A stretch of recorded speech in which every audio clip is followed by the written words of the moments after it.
Good afternoon. I'm Margaret from the CSI of FORIC. CSI is part of the FORIC is part of the Council for Scientific and Industrial Research, but I'm representing CARLIGH this afternoon. And it's a consortium, which is a consortium of academic and research libraries, currently made up of 50 libraries from public universities, private universities, and research institutions.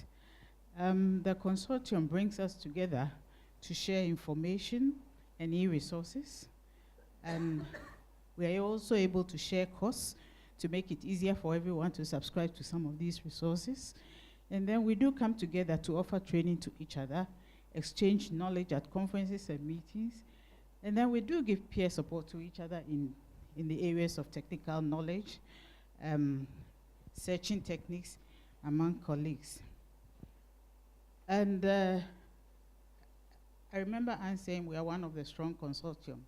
And that has been made possible through the support of INAPS, which has been facilitating negotiations with publishers, helping to organize training, face-to-face and online training, and in actual fact, extracting the best out of librarians. And what happens is that you become conscious of customer service, and you tend to give accountability and of what you know and what you do, and then you up your knowledge, technical knowledge, on how to use these e-resources.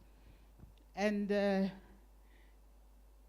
I always say that there's always a linkage between research, librarians, and publishers, because research contributes to economic growth and national development, generates new knowledge and technologies.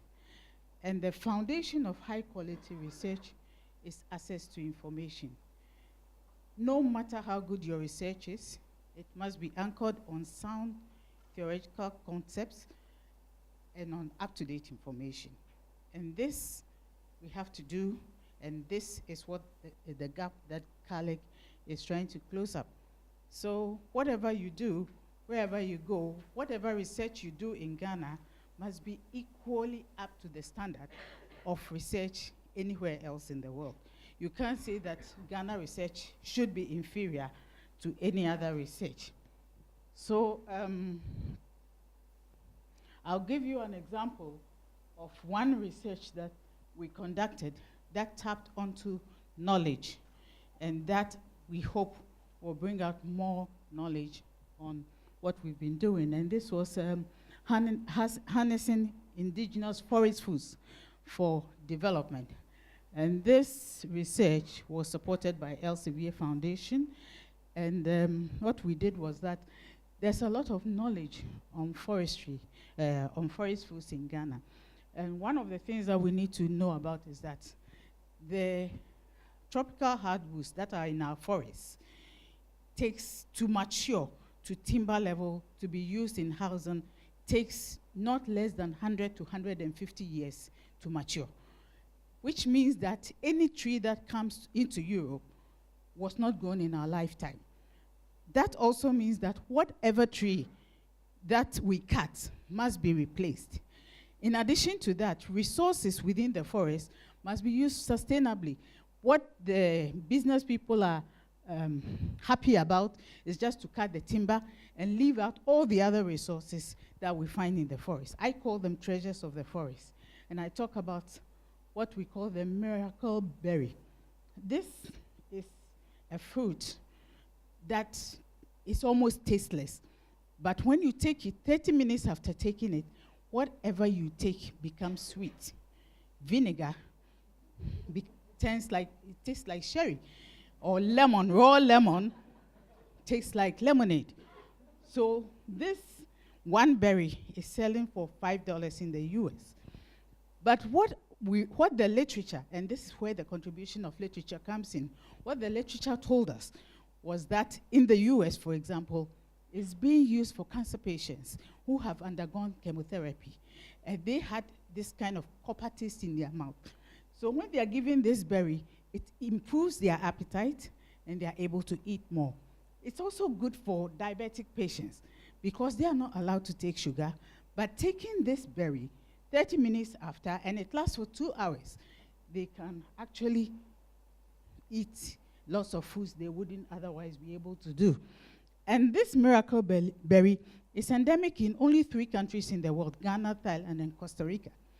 So, yeah. And now the literature tells me it's being grown in Dorset or someplace in the UK. Anyway. So this knowledge rests in the mind of the local people. And they know about it. But what about us? Why can't we tap into it as a nation for rural development at the local level? And this is the kind of information we wanted to come out with. The turkey berry, for example, is a plant that is very bitter, but has a lot of nutrients for blood, for improving your blood levels. So it's good for anemic patients. And this wild yam has medicinal properties, as well as being used by the natives during the lean season. Then I give you an example of another one. This is knowledge management, the pathway towards forest pest management. Pests know no boundaries. And this was, I was talking about the Uroko, the hardwoods. And the hardwoods are very valuable because they are pest resistant.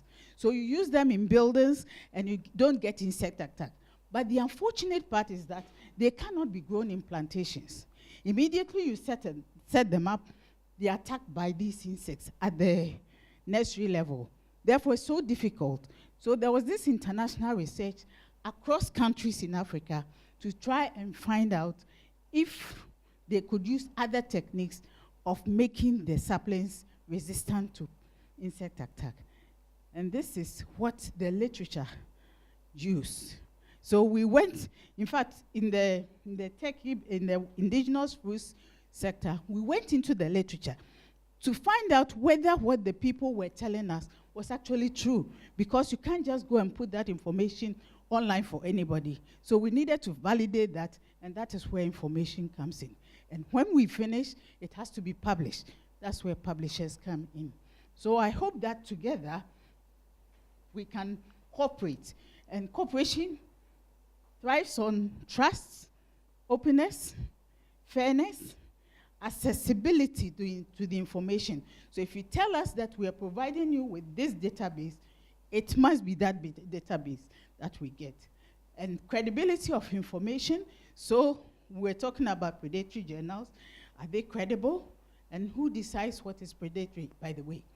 So credibility, it has to be peer-reviewed, it has to be acceptable, and must be affordable. And that is what cooperations between librarians, between researchers, and between publishers should be all about. So to conclude, I want to say that publishers prefer to work with knowledgeable and well-trained librarians. I hope so. And the support by INAS has helped CARLIGH to produce skilled librarians who are capable of teaching researchers to use their resources optimally. So may I conclude by saying that I think by working together, we can make it happen. Thank you.